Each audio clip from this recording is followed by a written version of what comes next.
It's time to snuggle up with a cup of cocoa for a dash of comfort and joy. This is Home for the Holidays, sponsored by Eli Antipas Jewelers. Now to celebrate the season and share some of our 13 ABC family traditions, here are Tony Geftos and Mackenzie Keyline. It's a season of joy and celebration. Welcome to the Manor House at Wildwood Metro Park, where we are inviting you to be part of our 13 ABC family. For the next hour, we'll be taking you into our homes to share some of our family traditions and share some of our favorite holiday memories, from English cracker hats to goat stew. Goat stew. We celebrate in a variety of ways. Oh boy, all right, and a lot of these have to do with cultural traditions. 13 ABC's Michael Bratton starts us off with one that goes back generations. Every year around the holidays, my family gets together here at my grandma and grandpa's house to make tamales. It's an annual Mexican family tradition, and it's a bit of a process, but it ends up finishing very well because you get these very tasty treats right here, and it's so great to get together with everybody and just come together and make these tamales, and of course, enjoy and eat them later on. So let's show you how the process works over here. When it comes to making tamales, you need to form an assembly line. For my family, it starts around the kitchen table, where everyone helps spread masa, a corn-based dough, onto corn husks. It's the outer layer of a tamale that holds in the filling, and everyone has their own thoughts on how it should be handled. If you start from the top like here, and it's just easier just to spread like this. Down. Oh, mother. Once the masa is perfected, it moves on to the watchful eye of my grandma and great aunt for final inspection. What we do, our family does, is when you cook the meat and have it, with the spices, we use some of the liquid from the meat and put it into the masa and mix that in. So it's mixing up with a lot of spices. It gets a lot of flavor, and we have to have it at just the right consistency so that it's spreadable, and then it'll cook and fluff up in the husks and then easily peel off. For more than 50 years, this pair has made tamales on a countless number of occasions. We, of course, followed my mother's recipe, and then we kind of change it a little bit to kind of, make it our own way. So we add or take away a little bit and just make it our own particular way. But we learned from my mother, and then I learned from my sister, and then I incorporated my own, thing that I want to do. But they come out, the way we feel that our mothers used to make it. One part they've mastered is the meat that goes inside the masa. This year it's pork, seasoned and cooked with traditional spices. You use a lot of spices, and when we say spices, sometimes people think that they're hot, like pepper hot. No, we use chili powder, cumin, garlic, that kind of thing, and make that very spicy. After the pork is perfected, it's wrapped in masa, blanketed by a husk. The final product is a tamale that's steamed for about 45 minutes. When time is up, it's time to enjoy, as everyone who helped gets to sample their work. They are very good. While some tamales are enjoyed the same day, dozens are also saved for the holidays themselves and divvied out to family and friends. It's a long-standing tradition that means a sure sign of the season for my family and so many more. So from my family to yours, happy holidays. Hey, I'm glad we're inside, because Northwest Ohio, Southeast Michigan are not strangers to snow and cold when it comes to winter. True, Right. but one of our team members gets a little taste of the Caribbean this time of year. Lucky her. Yeah, coming up, Christian Brown shares her family tradition.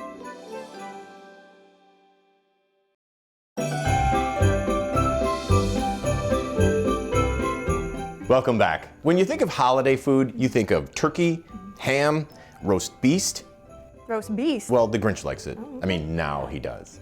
But you can't forget about the little guys too, like the green bean casserole, Yeah, the mashed potatoes, right? corn, Yeah. and cornbread. There's nothing little about cornbread. No, not at all. And 13 ABC's Rachel Schneider and her mom have a go-to that's always a crowd pleaser. I want thirds and fourths. One recipe we always have at every family gathering during the holidays is my mom's Yam Berry Bake. This is a super simple recipe, and the main ingredients are just yams, cranberries, and then a yummy oatmeal and brown sugar mixture that we put on top and then mix in. My mom has made this every year for as long as I can remember, and it's always everybody's favorite dish. And you know what I love about it is it's so simple, anyone can make it. So what we're gonna start with is just the yams in the bowl here. That's the first thing. Once that's mashed in, Mom is going to bring in the cranberries. We're going to Stir those in. all the rest and stir them in. And what's great about this is you can have it hot or cold too. Now once that's done here, we can set this aside and we're going to make the oatmeal and brown sugar mix that goes on top. So the oatmeal, brown sugar, and flour. And then we'll also need just 1 teaspoon of cinnamon. Okay, and now that that's mixed in, we just need to melt the butter, and we're almost done with the topping. My brother was going to wear his big Christmas tree suit this year, but he has a leg injury and couldn't fit it on.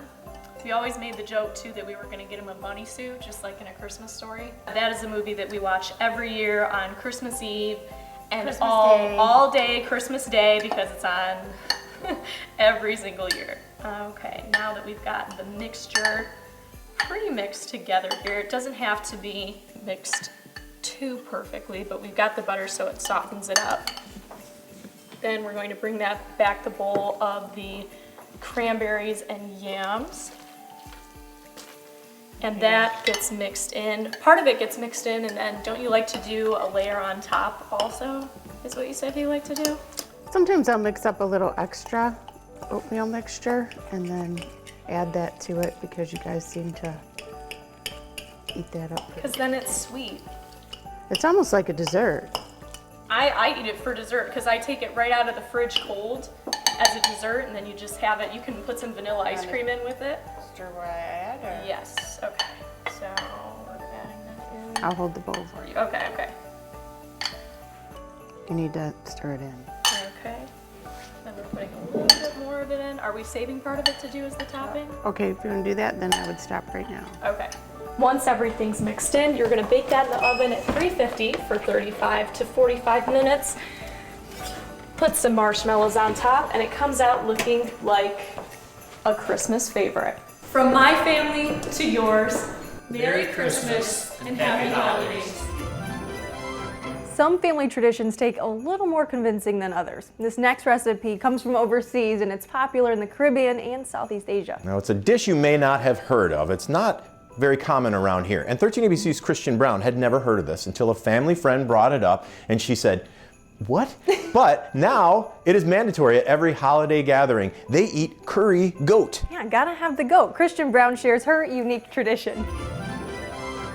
Well, the holiday season is about family, it's about food, and it's really about fellowship. And in my family, the holidays have a Caribbean flair with it, thanks to Uncle Chris. Here with me right now, we've got Uncle Chris, we have my son Isaiah, my husband Terrell, my mom Nana Teresa, and we've got Lauren, we've got my niecey Pooh Harper, and we have Layla. And during the holiday times, the one thing that we like to eat is? Goat. That's right. And what does GOAT stand for?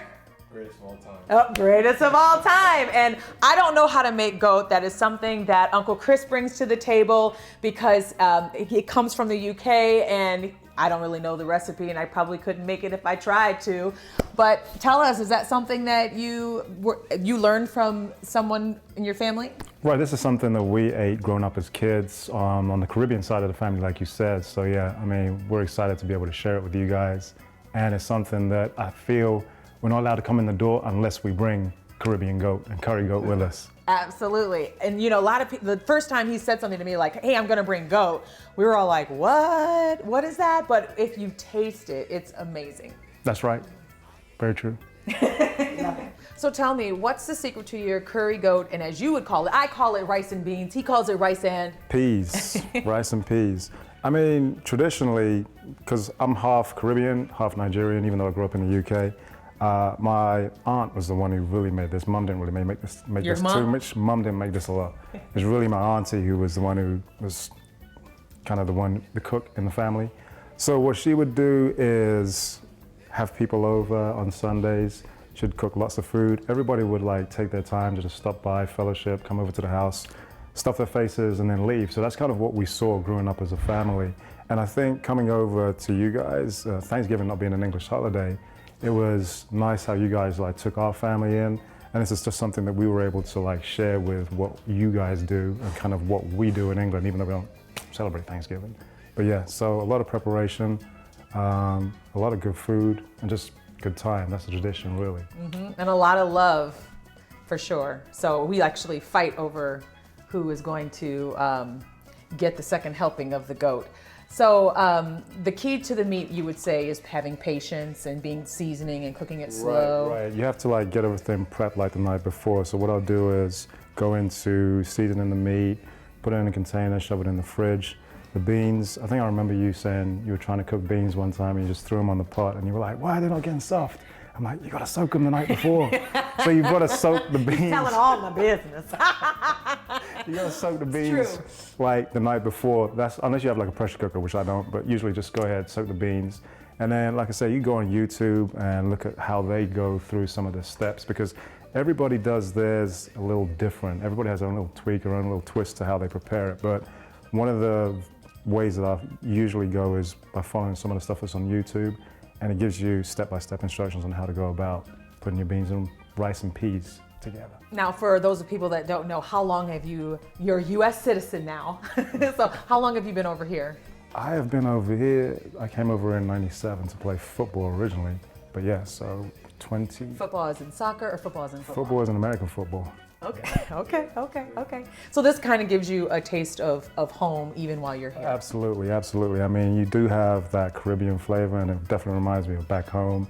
It definitely reminds me of the times that you're sitting at your aunt's house and everybody's just like eating, having fun, kind of like just hanging out with each other. And I mean, who doesn't like to eat? We love to eat here. And we appreciate you sharing your recipe and your food with us forever. Absolutely.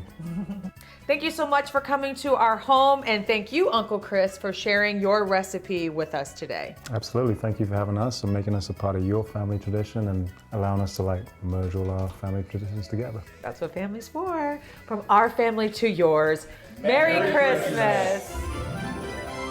All right, now's a big question. What's your favorite? Ooh, that would be my Aunt Terry's sweet potato casserole, my mom's broccoli and cheese, and then you can't go without my grandma's apple crumb pie. That sounds good. Yeah, what about yours? Well, I like turkey and ham and everything that goes with it. You know, the stuffing and the cornbread and the cranberries and the mashed potatoes and the scalloped potatoes and the twice-baked potatoes and the thrice-baked potatoes and the cannolis and the pastizzo and the taropita and the spanakopita and everything else, you know, I just keep eating. Green beans and sweet potatoes, and yams are a lot like sweet potatoes, but I'll eat those too. And all the other vegetables, I push those to the side. But then there's bacon. You can do so much with bacon. Don't get me started on bacon. Oh, and then pumpkin pie. Okay, let me stop you right there though, because our family tradition, I feel like you're gonna like this. It's not just baking one pie, it's hundreds. Really? Yeah. Hundreds? Where are they? Well, you'll see. All right, well, let's hear it from 13ABC's Mackenzie Keyline. Well, we are at Holy Ghost Lutheran Church and School. This is where I went to grade school, where my family goes to church, and we have a tradition of baking pies. And while most family bake only a few pies, we do over 1,000. And I'm with my mom, Tracy, and my grandma, Judy. And Graham, tell us a little bit about what you're doing here. Well, I'm just putting the top on the pie and fluting it and just helping out. All right, Graham, I'm gonna have you hold this. And we're doing cherry pies here. And so what do you like about doing cherry pies and baking pies with the church community? Oh, I just like that we get together with all the ladies and we chit chat and have a good old time. We do. This is something that you've been doing for how many years?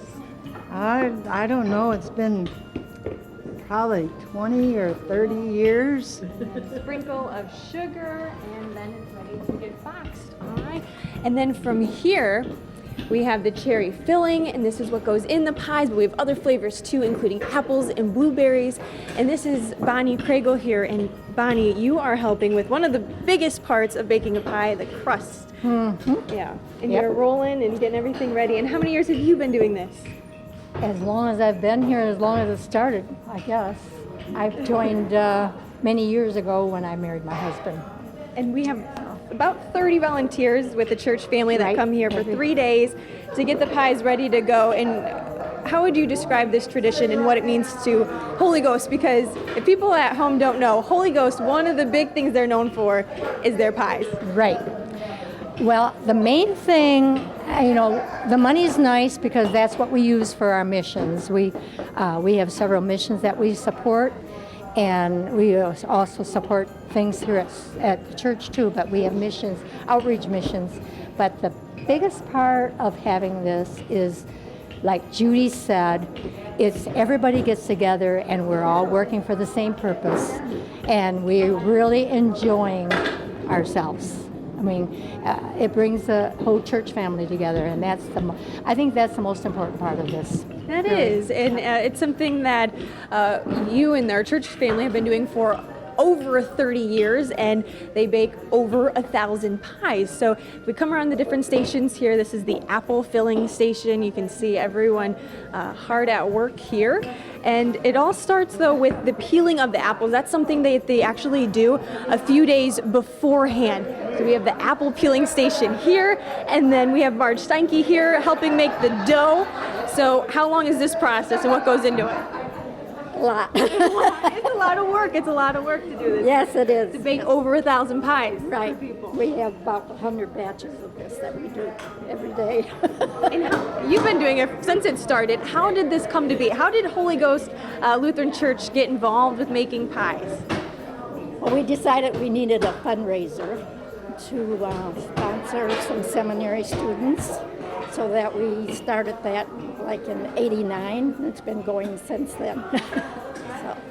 So there you have it. All right, and we'll let you get going making the dough here, and then we have the blueberry filling, and this is just something that is very special to our family and our church family because it's a way to give back to the community and something that brings our family together. So once the pies are all ready to go, they then come here, and these pies are already packaged and ready to go. But as you can see here, we still have a lot more to get through. So this is just something that our family loves to do, our church family loves to do, and hopefully you can maybe take this tradition into your family and buy a Holy Ghost Lutheran baked pie.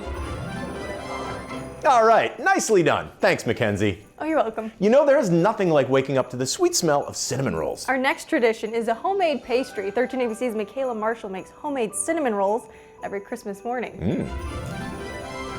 Hey everyone, it's Michaela Marshall. Welcome to my family home. Merry Christmas. This is my brother Alec, and this is my mom and my dad. And we have our Santa hats on. It's one of our family traditions, but I would say our favorite one is the one that centers around food. And it was important to my mom that we had a tradition. And so what we do every year is we make cinnamon rolls. So I'm gonna let her walk us through how it goes because it's kind of her thing.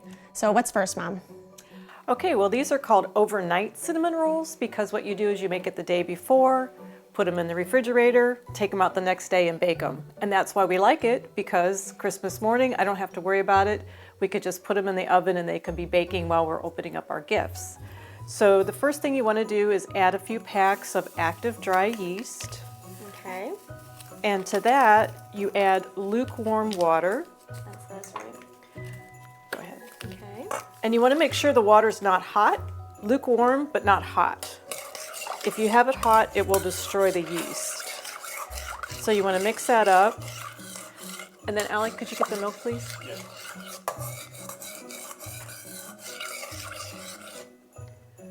Then I want to pour that in. This is warm milk.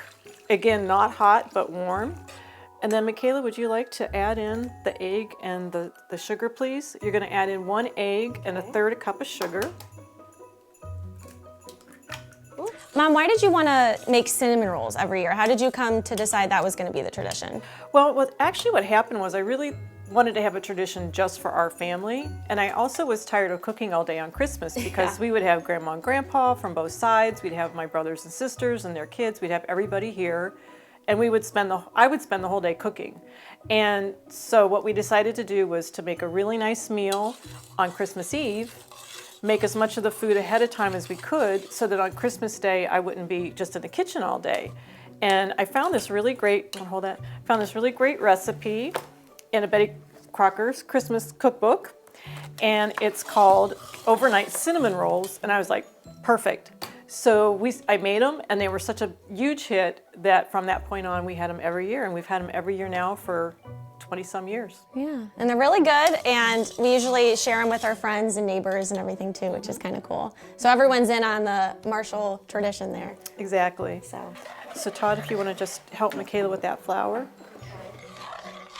So my dad's main role on Christmas morning is usually setting up the video camera, and we have hours and hours of footage of just about every year of our life opening up Christmas presents. Every year of your life, yeah. Go ahead and put some more flour in. And right now the flour still looks very, very wet and liquidy. So you want to keep adding the flour until it's more of a formed dough, because we are going to have to roll this out. Is it time to knead then, Mom? Yeah, I think Alec has volunteered to knead. He likes to knead. About how many cinnamon rolls does this make? It's supposed to make 2 dozen. You're supposed to knead this for 8 to 10 minutes. So Alec, if you want to just go ahead and put that in there. And then we got to put it somewhere warm and let it rise for about an hour and a half. And then this is what it looks like. TV magic. After it's been warming up for an hour and a half and rising for an hour and a half, you have this, and you're supposed to punch it down, which, Alec, go ahead and give it some punches there. Ooh, that was good. Okay, so then what we're going to do is we're going to roll this out. So you want to just have floured rolling pin. We want to eventually roll this into a long roll. All right, so as you see now, I have this rolled out into a nice rectangle. Time to butter it. And what we're going to do next is we're going to butter it, put the sugar and cinnamon on it, and then roll it up to make the rolls. So what you want to do is you want to take your cookie sheet and you want to spray it. And as you can see, we have this really long piece right now that we're going to cut up into individual cinnamon rolls. Once we have all the cinnamon rolls done, we take aluminum foil and we tightly wrap the cookie sheet itself, and we put it in the refrigerator overnight. And then the next morning, I take it out, let the cookie sheet get to room temperature, and then while the kids are unwrapping the gifts, I preheat the oven, throw it in the oven, and by the time we're done, we've got these beautiful cinnamon rolls waiting for us to eat for breakfast. From my family to yours, Merry Christmas. Well, Michaela says that her family takes a video every Christmas morning since she was a baby. Aw, I love those home videos because you never know what's going to end up on America's Funniest Videos. Especially with you. That's true. Yeah. But you want to keep rolling when you're in the kitchen because the kitchen is where the magic happens. And coming up, we're going to share with you some 13 ABC traditions that go over the pond to England and Hungary. Are you hungry? Starving.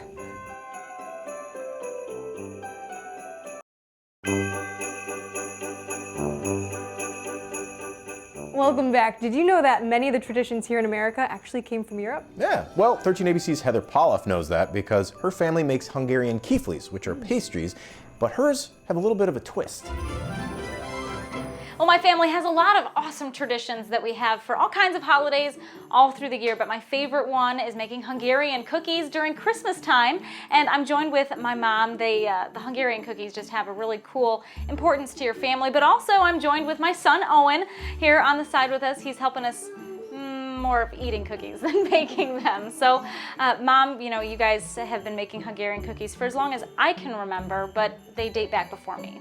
Oh, long before you. They date back for as long as I can remember. I remember being in the kitchen with my grandma and her telling me stories of her childhood in Hungary and baking cookies. The recipes that are there now, like what you're making, are a lot more simple than they were back then. So it's easier to make these cookies with the same great taste, but a lot easier to make. They're not as labor intensive. Not so much work goes into them anymore. So it's all a matter of getting the right consistency of the cookie dough and rolling it out and putting in the filling. The filling used to be made homemade. You had so many different fillings. There was apricot and poppy seed and nut and raspberry, which your favorite happens to be raspberry. Yeah, actually, that's kind of like a change that I even made on my own. I did not like the apricot growing up, so I make mine with raspberry. And the hardest part about these cookies, and actually I want to show you guys how to do this, the hardest part for me anyway is folding them. So show me how you fold them. You're going to take one corner And what you do is first you're not going to use a lot of filling. You're just going to use a very little bit. And you're going to fold over the corner as far over, to the side as possible. And it's okay if you get jelly on them. They don't have to be perfect to taste perfect. Kind of glues it over a little bit. That's a little sloppy, so you're going to take one corner and fold it over as far as possible, and that's perfect. And you're going to take that other corner all the way to the side. You're going to give it a little bit of a pinch. Now, the way I used to do it is to take an egg wash, and you brush with an egg wash over it. You don't have to do it with these cookies. You brush it with an egg wash so it gets a nice glisten and a brown look to it, and you put it in the oven. So this is what I made a batch earlier. So this is kind of the finished product here, and you just put the powdered sugar on top, which I love powdered sugar. I probably put too much on them than you're supposed to, but I love sweets, so that's kind of my favorite thing. And what's really cool about this recipe that I just absolutely love each year, and I've been making these for more than 5 years now at Christmas, is no matter whose house I'm going to, whether it's, on my mom's side of the family or even my husband's side of the family, they are gone in like 5 minutes of getting to wherever we're going. So it's really cool to see that people like my cookies. But what I love the most about my recipe is it still tastes like your cookies that I remember you making. And they do. I'm very impressed with your cookie recipe. Oh gosh, you're gonna make me cry. Merry Christmas from my family to yours. Our next family tradition also has European roots. There's an eating component to this, and then there's a wearing component, something you put on your head, but don't mix them up. Okay, good to know. Well, 13ABC's Melissa Vate shares her tradition. Hi everybody, this is my youngest, Gabrielle, and she is joining me in the kitchen today. So she is actually the one who, every time we go to my parents' house in New York for Christmas, would get to put Nana's, you remember when you were little and put Nana's apron on, and she would be helping her in the kitchen to make butter tarts. All of our Christmas traditions really center around my mother's English background. My grandparents from England, and then they actually immigrated to Canada. And so these are Canadian butter tarts, but they also come from England as well. So Nana will tell us the story, and we'll kind of go through that of her background, which I love about the English tradition, because right when we go to Nana's, everything is on China. Everything, I know. So we're going to walk you through butter tarts right here. They're really super easy to make. Now, if you have a really good recipe for your favorite pie crust, then go ahead and make it. But I usually buy it because it's a little bit easier. But it doesn't matter, whatever your taste is. And then really all you're going to do is cut it out with a circle, and you're going to put those in the muffin tins. You remember when we went to Nana and Papa's house, always getting to be her assistant chef? It was always my favorite part of the holidays. I know. The beef Wellington, everything that has to go with it. Oh, I know. Okay, so beef Wellington is always the main dish, and then Yorkshire pudding. I was not going to attempt that on a cooking segment, but for the most part, these are the butter tarts that she has made over the years, and that I know came over from England with my grandma as well. As she continues to do that, the ingredients for these are really, really simple. You're going to do probably a third a cup or a half a cup, depending on your taste for sweetness, brown sugar, and then you're going to put 1 egg in. You're going to put 4 tablespoons of butter, half a quarter cup of butter in, which is melted and cooled.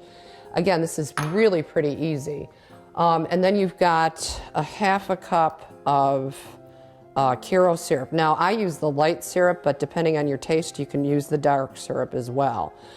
These get really sweet real easily. So again, you might want to adjust the different sugars that you put in here according to your taste. A lot of people, but it's a good base. There's a lot of variations that you can do on this butter tart. You can add chocolate chips.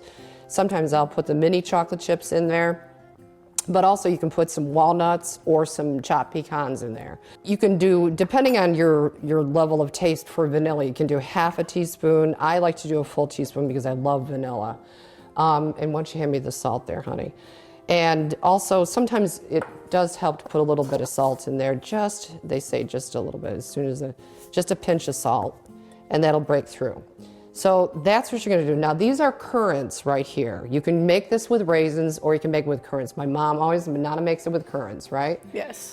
So what we're gonna do is just sprinkle a couple on the bottom, depending on how much you like. What you're gonna do though is you're gonna soak them in some really hot water. What a good method to do is to put a pot on the stove, boil the water, put the currants or the raisins in, and then turn off the heat and let it just kind of sit. When it's, when it's cool enough that you can put your fingers in it, then drain it, and that's gonna get some moisture in there. All right, honey, why don't you put that over here?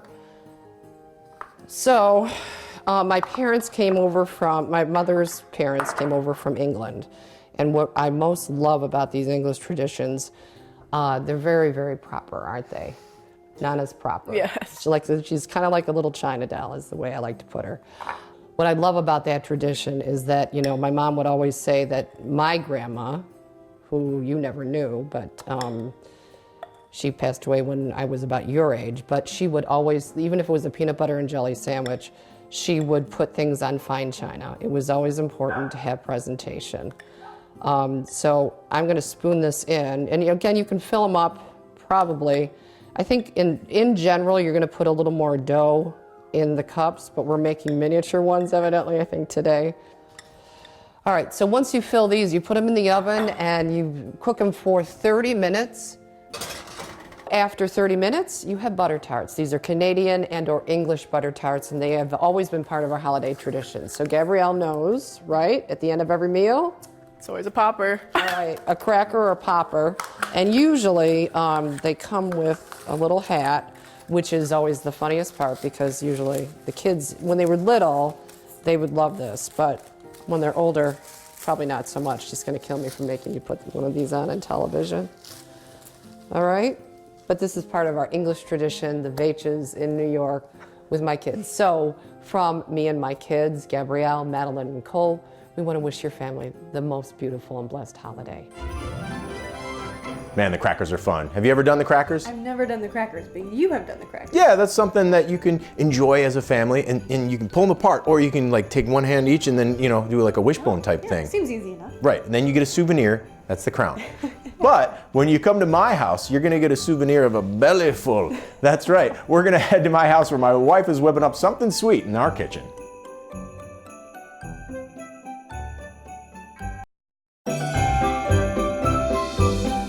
No, I'm telling you. Brownies and mint chocolate are a winning combination. It's a fact, it's science. 13ABC's Dan Smith and his wife Ashley, who also works at 13ABC, have a tasty tradition that's gonna cater to your sweet tooth. It better. Well, Christmas has always been a big occasion for us in the Smith household, and this is a Christmas of firsts for us. For one thing, it's our first Christmas as a married couple, and obviously I'm pretty excited about that, but it's also my first Christmas without my mom. She had fought breast cancer for a number of years and passed away here in September. And what makes this a little bit harder, of course, is not only did she love Christmas along with the rest of us, she was born on Christmas baby, and her name was Carol.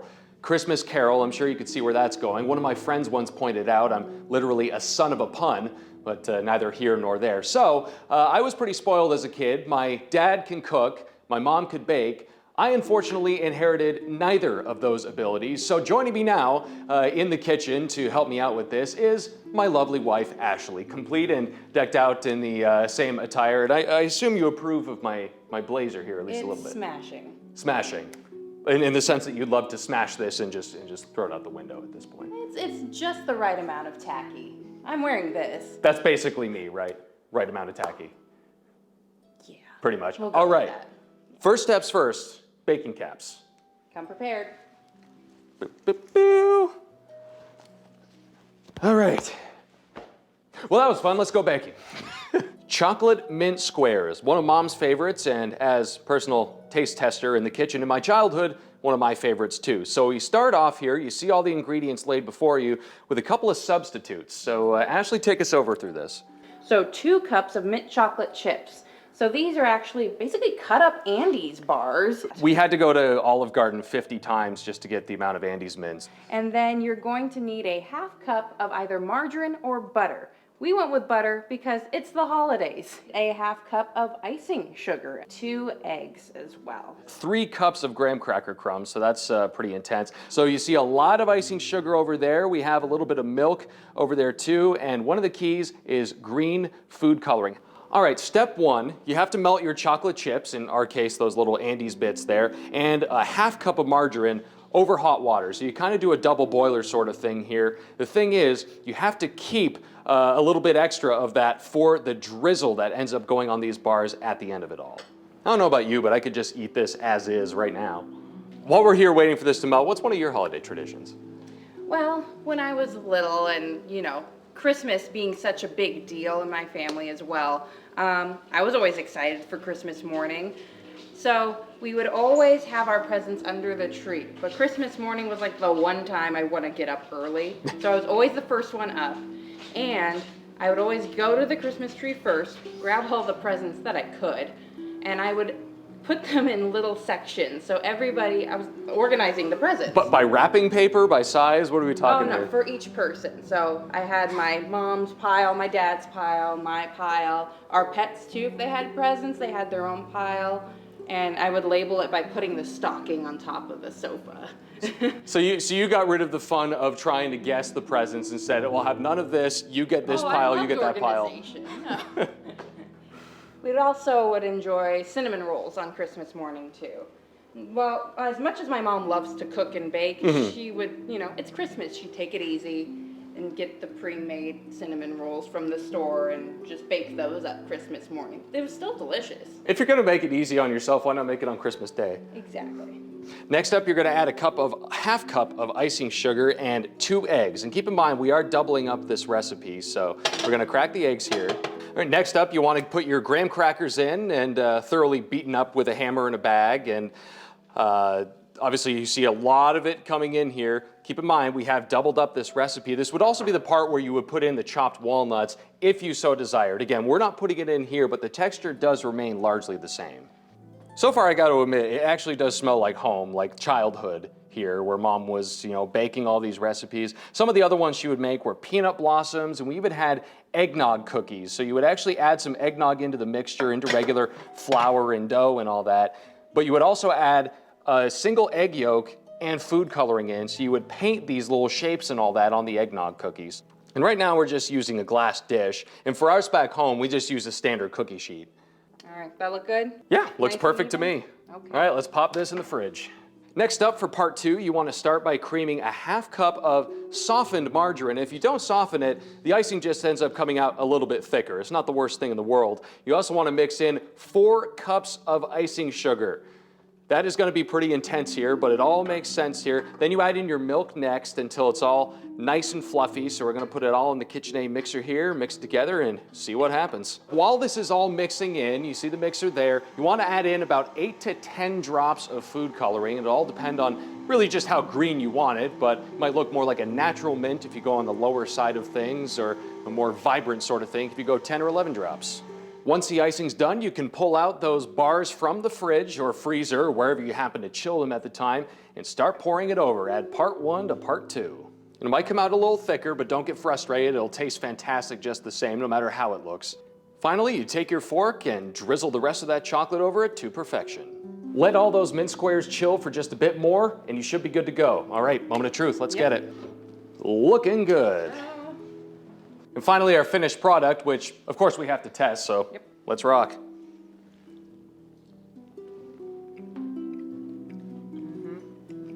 That is some minty goodness right there. And I have to admit, that actually tastes exactly like Mom used to make it. So the tradition lives on. That's our holiday tradition on behalf of my wife, myself, the whole gang over here at the Smith household. Keep your stick on the ice, and happy holidays, everybody. Happy holidays.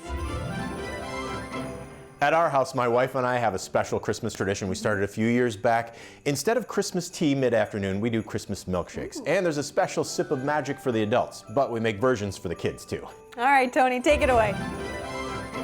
Hey, thanks, Mackenzie. From the Manor House to the Geftos house.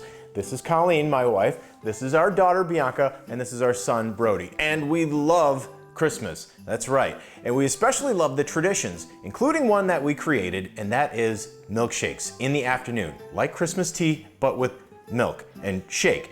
And we put them together every Christmas, and the kids love them. They just, you know, indulge like the adults do, but not quite as much because the adults get a little extra splash of Christmas magic. But what we want to do is invite you to make milkshakes at home, and that way you can enjoy our tradition for years and years to come. I don't know when we started this one, but we're going to keep it going. And to get us into the kitchen, we have a little magic from my daughter. She's going to take it away here, Merlin style.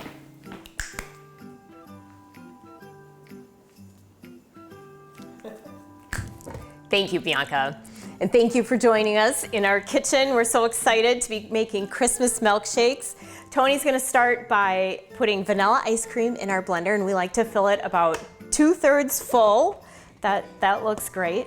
We're making maybe a little more, sure. All right, that's great. And then you wanna take your eggnog. Okay. And I do about a cup, and it's just so, you know, I eyeball it. And then we put a coffee liqueur in, and I like to use about 2 ounces. And so we pour that in, like that. And then we also add an Irish cream, and about same equal parts, 2 for 2. Yes, as Bianca mentioned, for the adults. So what I like to do is first make a round for the kids, and then the second blend is for the adults. So yes, we can put the lid on and we're gonna blend it. Looking good. Here we go. All right. Then you're gonna take and you're gonna fill your beautiful Christmas glass, whatever glass you want, with your milkshake. Pour it in. Like so. There we go. And then we got to top it off a little bit with a little whipped cream. Like so.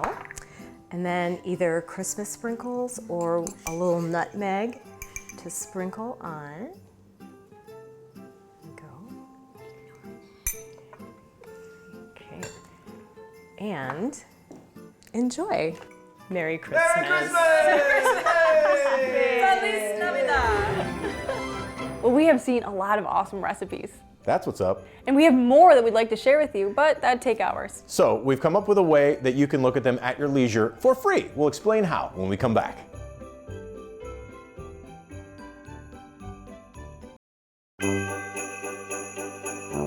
Man, over the last hour, we have seen a lot of great family traditions and a lot of great recipes. I'm so hungry. I'm hungry too. And if you want to try out those recipes, we made it easy for you to do.